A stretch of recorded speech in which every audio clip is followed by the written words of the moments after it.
Yo, so it's Sunday, and that means it's time for church, right? This is a video I've wanted to make for a long time, and it's gotten procrastinated because I want it to be perfect, the classic thing.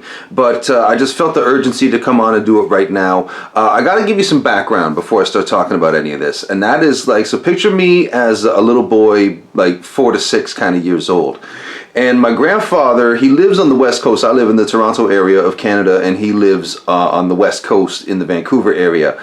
So I only see him like every other Christmas maybe, and we get postcards and letters because he's going off to all these far-flung locations. In my head, my grandfather was like this Indiana Jones figure who was going all over the world.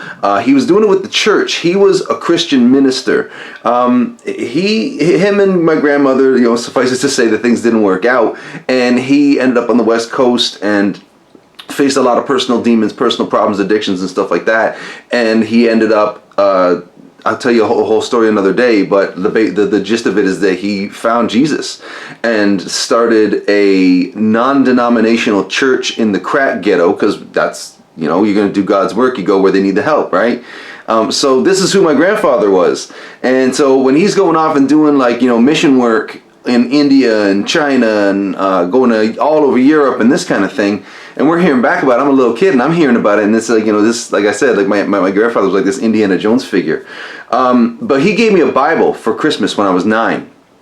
And that Bible actually was like an important tool, because I wanted to understand Christianity and religion, not even just like as a religious person, but just because it's so central to like the foundations of our culture and our system of laws and all that kind of stuff. Right? I just wanted to, as a kid even, I had that kind of curiosity about it. But then I also understood the importance that the culture places on these stories and the place that they occupy, that leaving aside completely whether or not what's in the book is true or sound or worth anything, the fact that book, it has been so important to the culture, it means that it does have a weight and an energy to it. I once said when I was a kid that you pick up that book and you just there's a vibe that comes off of it.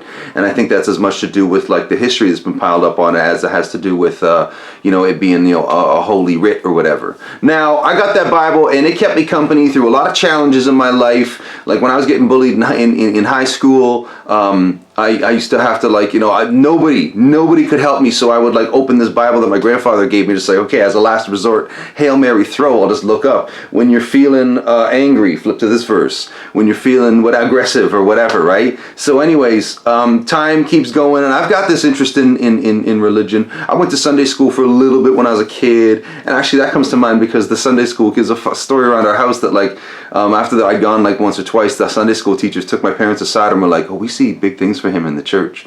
And that was fun. So anyways, I tell you all of this because you picture that I'm on the Princess Cruises, the Princess Sapphire is the name of the boat. I was working the entertainment staff. This is the winter of 2008 going into 2009, like that Christmas, New Year's, the 4 months kind of there. So I'm on that ship, and it comes to my attention that there's a Sunday interdenominational service that's offered. So the girl who's in charge of it, she's leaving. Her contract is up, or she's taking her break or whatever, because you're 4 months on, 2 months off is how your working lifestyle goes on those ships. So she's telling me, if you're looking to impress the bosses, one thing you could do is, do the Sunday service, because who wants to get up on Sunday morning for church? And, it's good mic experience. And I'm like, this is the Sunday service on the ship? No. So I go down to my boss's office and I'm like, yeah, so Jacinta's leaving. I'm taking over Sunday service. And they're like, okay, great. And they give me all of the binder and all the readings and this kind of stuff. I've got a piano player. He's going to do the songs. So I'll keep the songs. But everything else, whoosh, chuck it. And what I did is I took the opportunity, because it occurred to me that I consider myself a Christian. I consider myself a religious person, but in this way that some people say I'm not religious, I'm spiritual. I go the other way. I say I believe in all religions. I'm a passionate devotee of all religions, if that even makes sense. So being that Christianity is sort of just the foundation of the culture that I grew up in, I say I should know something about it. So I say, okay, I'm gonna read it a little more closely. I'm actually gonna read it.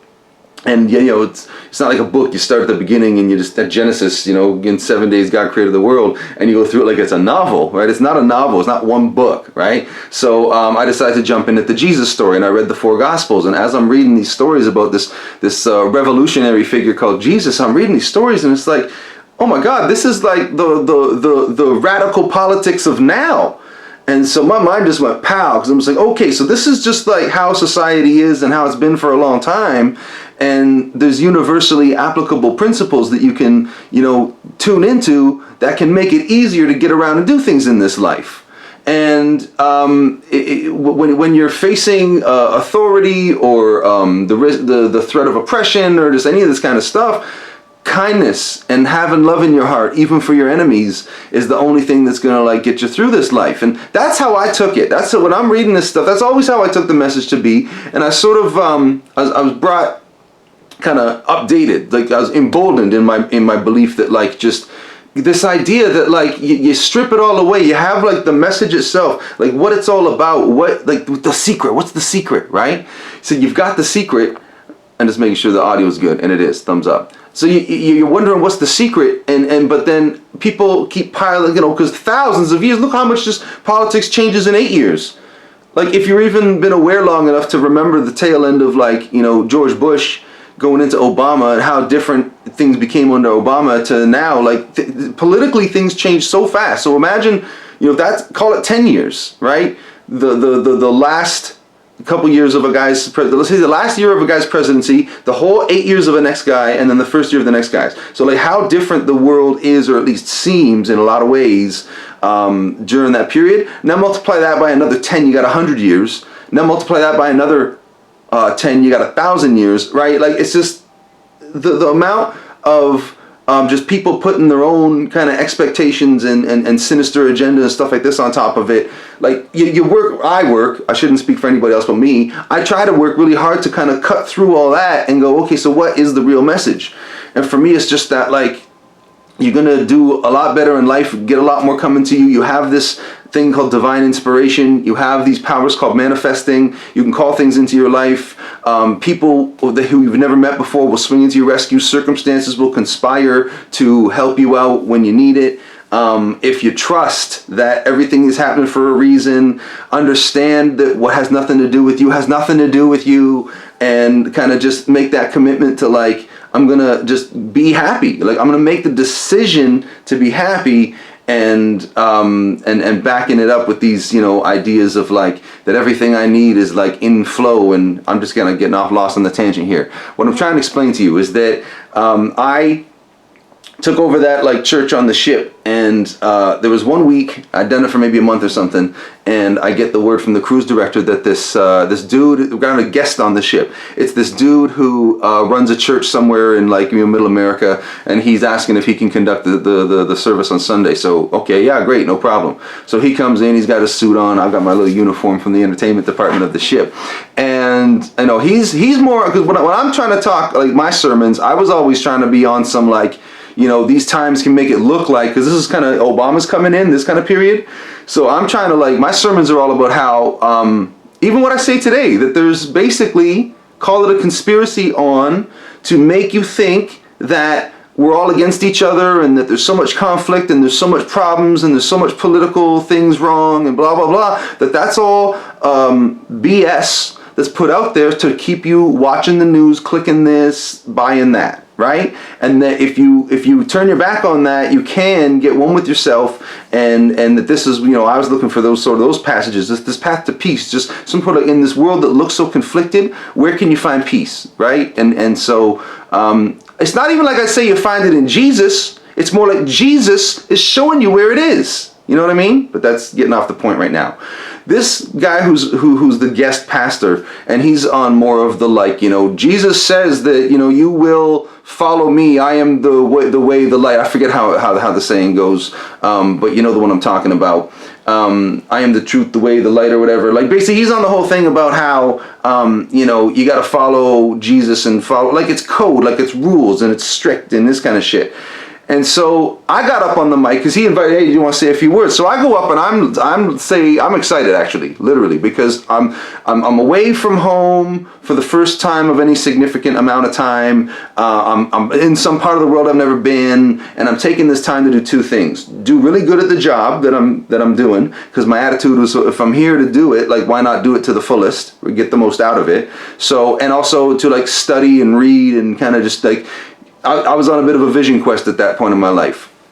So I was kind of taking this religious study stuff, rather seriously at this time. So I get up and I say, how amazing is it? And how can anybody deny that these principles exist, these religious principles? How can you deny that there's like a truth that you can get at from so many different angles? And it's exciting that there's from so many different angles. Because the same week that this guy who's the guest pastor is on this ship, just by coincidence, happens to be the same cruise when there's a group of Buddhist monks doing this like prayer chant thing at the top of the deck. And just by coincidence happens to be the same cruise that Esther Hicks is in the theater with her devotees, and she's channeling a non-physical entity called Abraham from the other side of the universe to like take questions and be a vessel for this non-physical entity that, the name is not something that human vocal cords could produce, so the closest you could do to call it something is to call it Abraham. Like, this is all what's going on at once. And I'm coming to it from the point of how fascinating this is and how you can just feel like it's electric, it's in the air, the energy, right? Like this whole thing of just like that message of oneness and unity and love that is shared by so many people. How great is it that we're all here celebrating it in all these different ways? This is where I'm coming at it from, right? This pastor comes up to me like after the church is done, like as if he's offended. And he doesn't really lay it on like he's offended, but he he's talking like, he's not sure where I'm coming from with that. I forget exactly what we said, but we ended up that we're going to meet later in the cruise and we're going to sit down and have a talk. So we meet up in the buffet area, and it's off hours, so no one's around, right? They're getting ready for dinner, whatever. We're just kind of sitting at a table where we got a nice view of the ocean. And so we spoke, I kid you not, for 90 minutes, a little over an hour and a half. I talked to this guy, and we just went round and round and round. What the point we were getting to was, and when we finally broke it down and got to that level where we could see where each other's coming from and had to like respectfully disagree, was when I got to the point where I said that for me, all of the religions are saying the same thing ultimately, and that we are existing in this point in time and space because we got Google Translate and the internet, where we have this unique opportunity to scrub through the bullshit, find where they all overlap. Okay, that's going to be the truth, and if not, let's just say it is, because at least we can agree on something, right? And so he's coming to it, and so this pastor guy, and he says, okay, but for my money, this is what I'm paraphrasing what he's saying, for my money, nobody at that table has a thing to add to the conversation until such time that they've accepted Jesus Christ as their personal savior. And I'm like, oh, well, that's, I don't know. That's kind of just where I went with it. So why am I telling you all this? Because after that cruise, I ended up in San Francisco. I think I should do a whole another video about my trip to San Francisco and my interactions with the St. John Coltrane African Orthodox Church in San Francisco. I'm a member to this day. I haven't been there in 8 years, but I still consider myself a member. I'll pick the thread up at the St. John, what's known famously in San Francisco, I come to find out, as the Jazz Church. I'll tell you all about that in another video. But I wanted to get this going, and I wanted to pin it to you because this is kind of my, if you want to call it religious beliefs, goes that this is a unique opportunity, that we have the internet and Google Translate and all of these tools to communicate with each other in a way, in a scale that like is unheard of in human history. And there's just so many areas where the corporations have rolled out the red. I'm not bashing corporations, not at all. I work with corporations. I own a corporation, right? So it's nothing about corporations. Everybody's just out there going to work. That's what it is. Everybody's just out there going to work. But I do feel like the stresses of that, of what that life can do, it can close us off to the truth. And the truth is that you can manifest. You can call things into your life. You can notice when unique and interesting surprises happen that just help you out or just make things more convenient for you in some way, and see that as, for lack of a better thing to call it, the touch of God. Because this is, to get it to just a little bit of a deeper level, I'm on this trip about how it's all, the universe is all vibrations, and us doing language is like the best we can do at manipulating vibrations, but it's so far from like what pure thought can do, pure vibration can do. This whole universe, this whole what we think is physical reality, is just